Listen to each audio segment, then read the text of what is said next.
Anda masih bersama saya Muhammad Rizky dalam Kompas Aceh.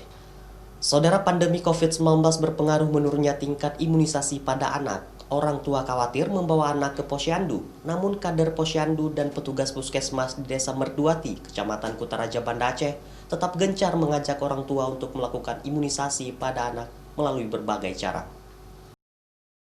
Pelaksanaan posyandu di Desa Merduati, Kecamatan Kutaraja, Banda Aceh menerapkan protokol kesehatan pencegahan penyebaran COVID-19. Setiap orang tua yang membawa anaknya untuk diimunisasi harus mencuci tangan dan dilakukan pengecekan suhu tubuh. Selama pandemi COVID-19, orang tua yang membawa anaknya diimunisasi menurun karena mereka merasa khawatir. Namun, kader posyandu dan petugas puskesmas terus berusaha meyakinkan orang tua agar melakukan imunisasi pada anak mereka.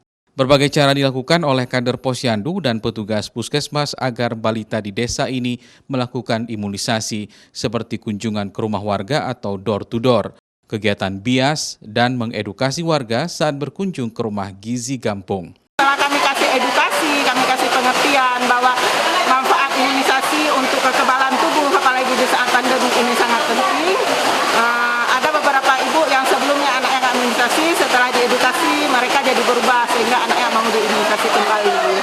Sementara itu masih ada juga orang tua yang membawa anaknya untuk diimunisasi karena baginya imunisasi penting dilakukan agar daya tahan tubuh anaknya baik terutama di saat wabah COVID-19 yang merebak dan bisa menyerang siapa saja. Penting. Kenapa, Bu? Biar untuk daya tahan tubuhnya kuat, untuk anak tidak cacingan. Kalau kita jaga, kalau kita menurutin protokolnya, insya Allah kita terhindar dari virus.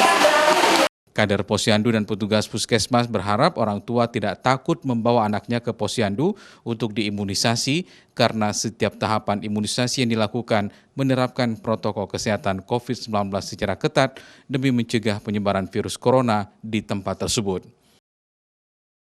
Nova Misdayanti, Kompas TV, Banda Aceh.